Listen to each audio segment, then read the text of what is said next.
Nous allons maintenant passer la parole à M. Driss Quraish, à côté de moi, donc, qui est ministre plénipotentiaire en retraite, mais qui est aussi docteur d'État en relations internationales et fondateur et membre de la Fédération mondiale pour l'éthique des relations internationales. Donc il va nous parler du vivre ensemble et de relations internationales, avec sa grande expérience dans le domaine de la diplomatie internationale, à travers le monde et depuis de nombreuses années. Il va nous donner un panorama, je pense ici, de ces relations internationales et comment elles participent ou elles interviennent dans le vivre ensemble. Donc je vous passe la parole.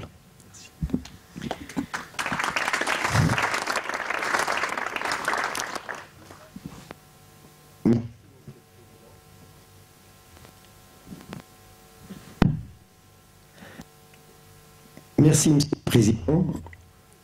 Bismillah ar-Rahman ar-Rahim. Cheikh,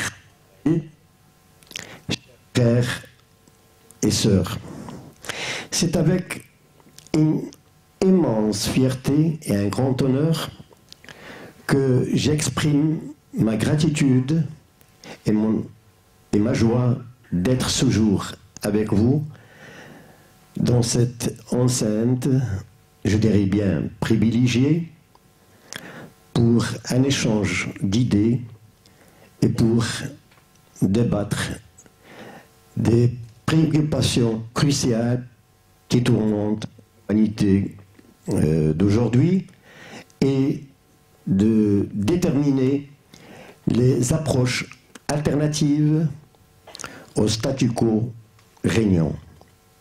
C'est une grande opportunité pour nous pour baser sur le référentiel humain commun, pour garder éveillée la conscience mutuelle pour une meilleure coexistence entre les êtres humains, pour vivre ensemble en paix. L'Assemblée générale de l'ONU a réaffirmé sa détermination totale à accompagner notre noble initiative en adoptant le 8 décembre 2017 la résolution instituant la Journée internationale du vivre ensemble en paix. Nous sommes extrêmement heureux et croyons que cette résolution constitue une base solide pour construire l'avenir. Nous nous félicitons donc de cette contribution concrète onusien qui avait un seul visage, une seule volonté et une voix.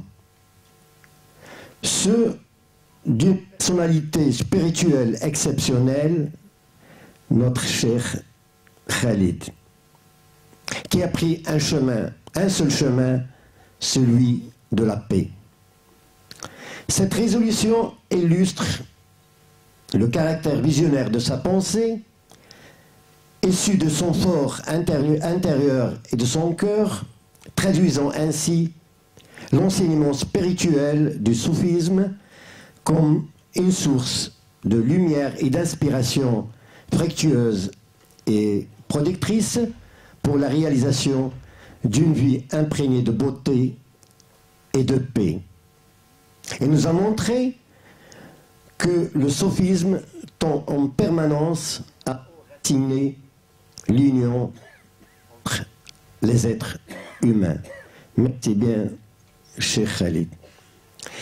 Que peut nous apporter ce concept de vivre ensemble à une époque marquée par de transformations radicales dues à cette vague de mondialisation prévoyant des changements profonds dans nos modes de vie, allant jusqu'à la rupture avec nos valeurs et transformant l'humanité en un homme numérique. Quelle est l'utilité du recours à la source spirituelle du concept vivre ensemble dans un contexte universel profondément souffrant de multiples crises graves et complexes qui menacent la disparition de l'univers en raison de la détérioration du système de valeurs en faveur de l'alimentation, des caprices, de la pensée, de l'extrémisme, de l'exclusion et du terrorisme. Nous sommes donc dans un monde extrêmement inquiétant. Depuis le traité de Westphalie en 1648, qui ont mis fin à la guerre de 30 ans, en établissant un ordre mondial basé sur la souveraineté des États-nations, les principes du non-ingérence et de non-recours à la force comme socle de droit international, les relations internationales, malgré d'énormes efforts déployés, sont traversées par des crises de tous ordres, des conflits, des guerres désastreuses, la guerre froide, la compétition bipolaire, la course aux armements, les problèmes d'environnement et enfin le terrorisme. Le souci prioritaire au sortir de la Deuxième Guerre mondiale, de maintenir la paix et la sécurité internationale, illustré comme un rêve par les pères fondateurs de la charte onusienne de San Francisco du 26 juin 1945, ce souci, 72 ans plus tard, est toujours le nôtre. Le maintien de la paix et de la sécurité est devenu un enjeu complexe encore avec la montée du terrorisme qui mine nos sociétés et déstabilise nos nations, sachant que nous vivons actuellement 9 jours de paix par an. 9 jours de paix par an. La charte onusienne et sa conception idéale, basée sur l'objectif humain, est avant tout une charte de nos valeurs et le socle de notre action.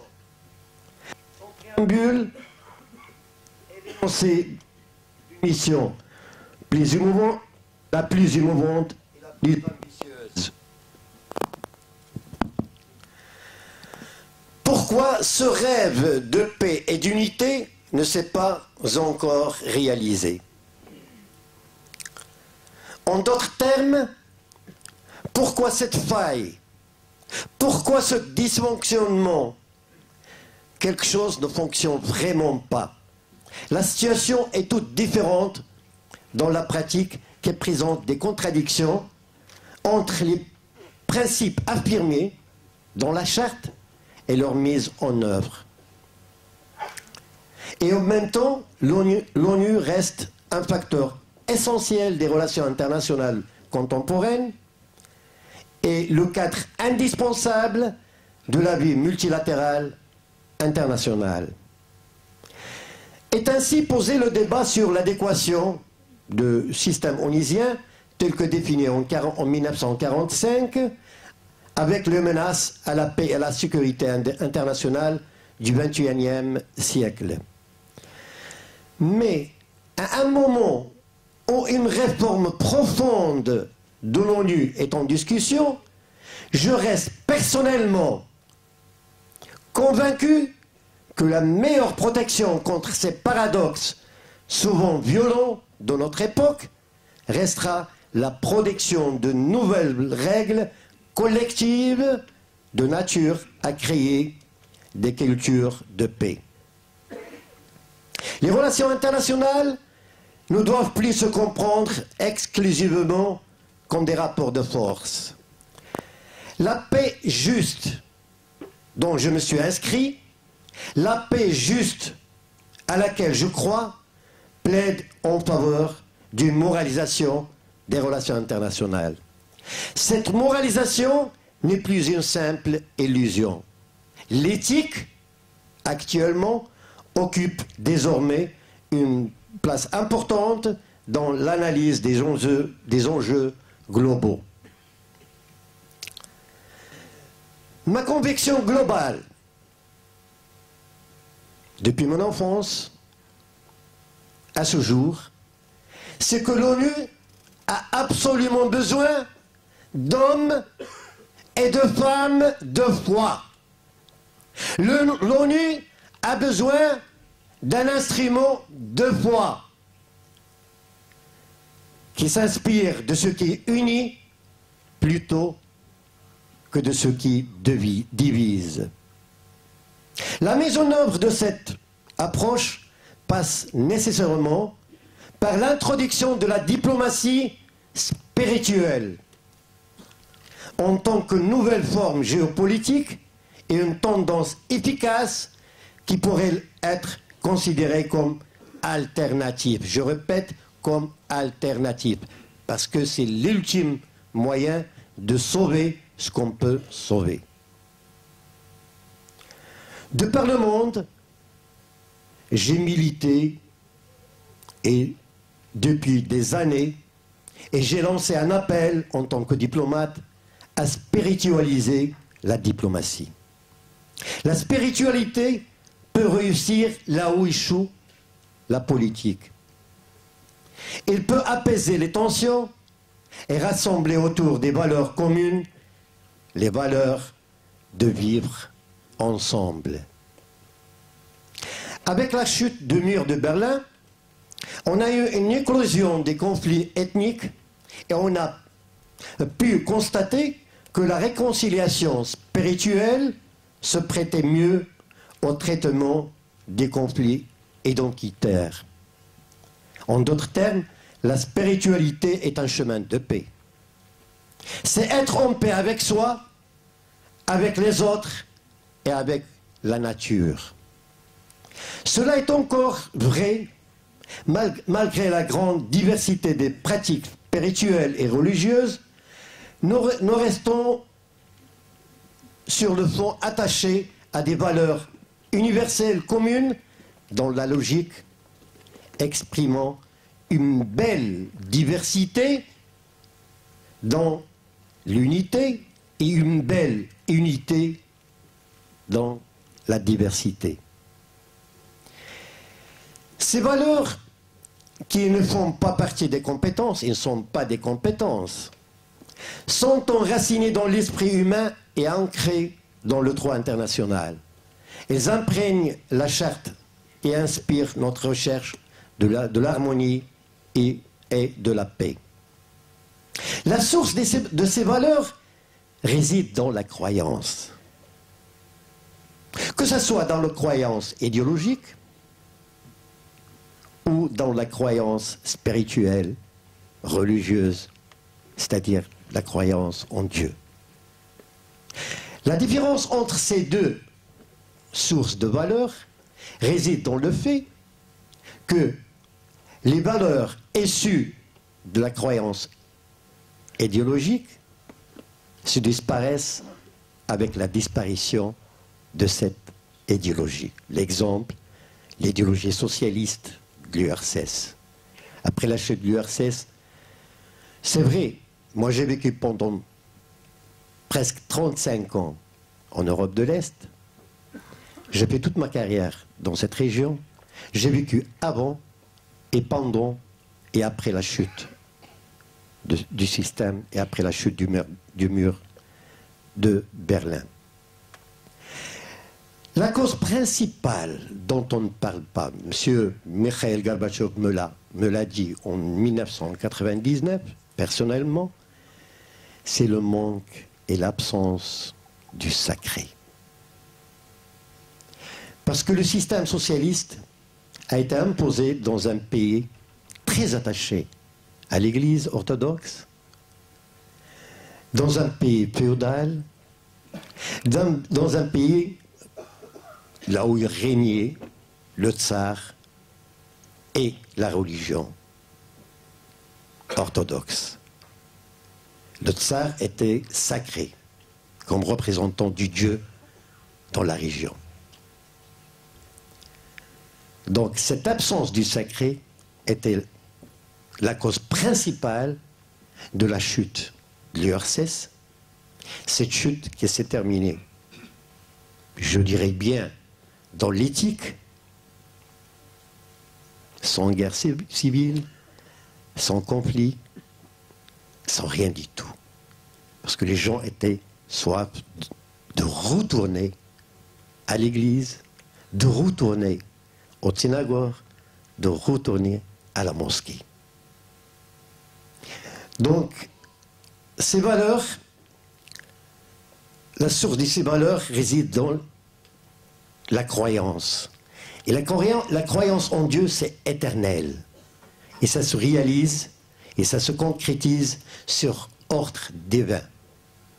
Et ça, c'est très important. Ces valeurs sont éternelles. Parce que c'est bien Dieu qui a donné sa dignité à l'être humain.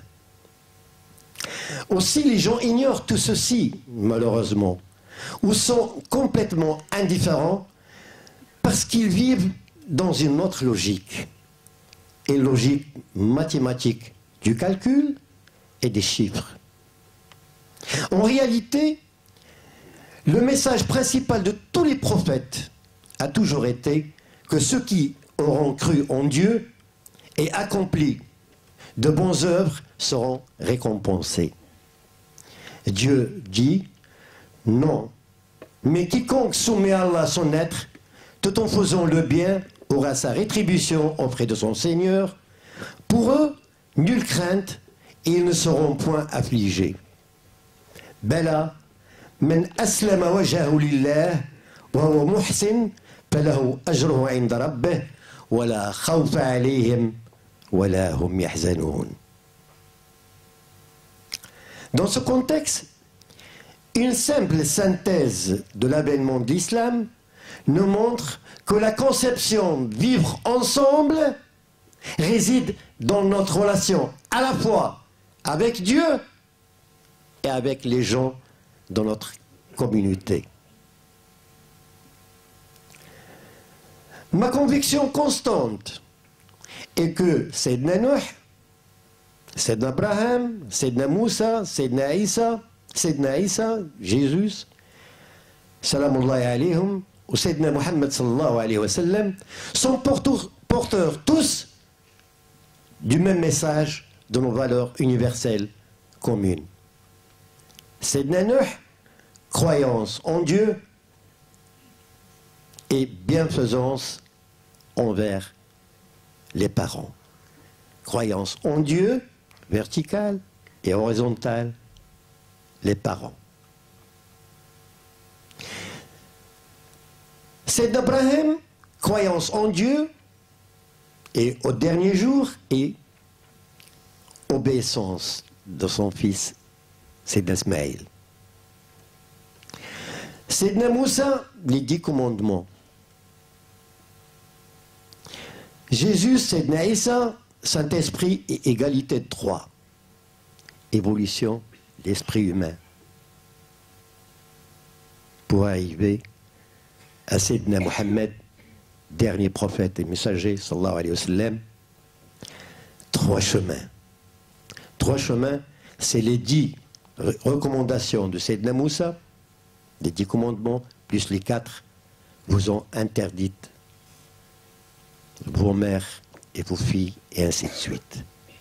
Donc, le 3 chemins, c'est l'irréductible humain qui nous rassemble. Le Coran, dernière révélation de Dieu, est basé sur les valeurs de la bonne moralité, de l'amour, de la compassion, de la miséricorde, de la tolérance et de la paix. Dieu a qualifié notre prophète Sayyidina Muhammad sallallahu alayhi wa sallam en disant « Et tu es certes d'une moralité éminente. Wa innaka la'ala khuluqin azim. » En disant aussi que « Et nous t'avons envoyé comme miséricorde pour l'univers. » Donc, l'islam, c'est je dirais bien, c'est la religion acceptée par Dieu et qui rassemble tous nos prophètes et toutes nos convictions. Le prophète Sayyidina Muhammad sallallahu alayhi wa sallam a résumé sa mission en 2 mots, en disant « J'ai été envoyé pour parachever les bons comportements. Wa innama bu'ithu li utammima makarima al-akhlaq » La moralité est l'une des sources fondamentales de la force d'une nation, comme l'immoralité est la première des causes du déclin de cette nation. Les caractéristiques principales de l'islam, sa considération de la dimension humaine et son respect de la diversité et des différences naturelles entre les êtres humains.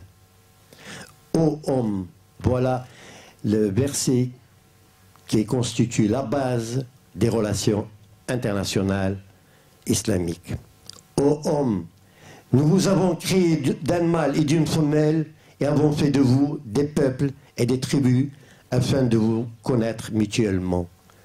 L'islam appelle les hommes à se connaître et à œuvrer pour le dialogue et la coopération entre les peuples et les nations pour garantir la paix dans le monde. L'islam appelle à l'honnêteté et au respect des engagements, ce qui manque dans nos relations internationales actuellement. Interdit la trahison et la tromperie. L'islam reconnaît les principes du système démocratique fondé sur la liberté de choisir ses institutions politiques et sur le respect du pluralisme. L'islam appelle à la consolidation des valeurs d'entente, de paix et du bien-être et le renforcement des valeurs de modération, loin de tout extrémisme et de toute marginalisation. L'islam est un mode de vie complet et la moralité est sa pierre angulaire.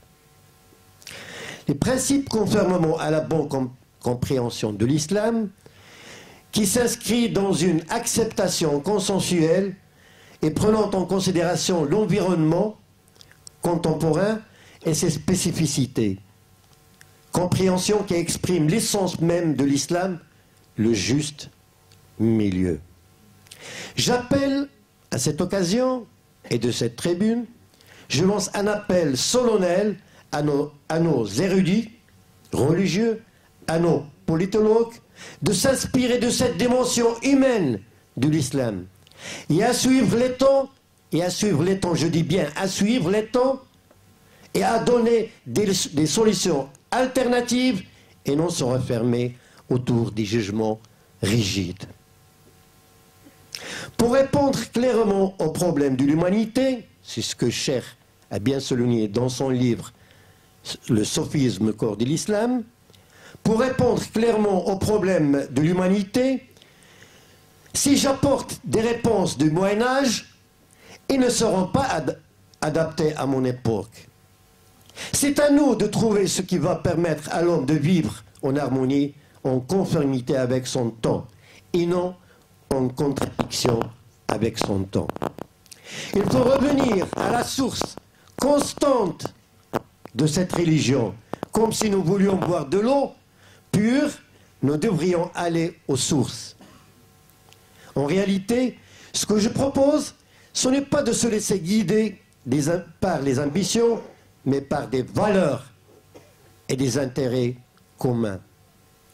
Inspiré par les valeurs spirituelles, la charte Vivre ensemble, je dis bien la charte parce qu'il a été adopté par l'Assemblée générale de l'ONU, et il fait, à partir du 8 décembre dernier, fait partie de la charte de l'ONU.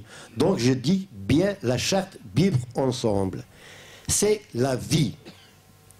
Si vivre en harmonie, vivre dans le partage, l'amour, la joie et la solidarité, si vivre une belle humanité, vivre ensemble permet de nous rappeler une vérité essentielle. Nous partageons tous la même humanité. Donc c'est un patrimoine à préserver. Avec l'adoption de la Journée internationale de vivre ensemble en paix, les choses sérieuses vont commencer à partir de ce jour, en vue de sa concrétisation sur le terrain, dans le but de rapprocher les humains en quête de paix. Elle est urgente donc d'adopter un comportement humain responsable, aussi bien avec nous-mêmes qu'avec les autres, pour incarner les valeurs universelles communes de vivre ensemble. Et merci beaucoup de votre attention.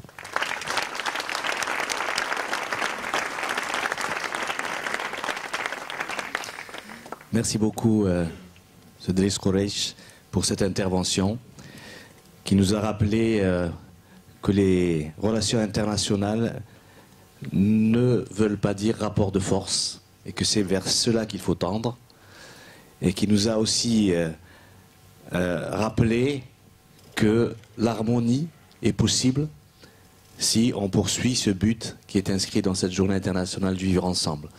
Donc les relations internationales peuvent aussi être influées par la société elle-même. Merci pour votre intervention.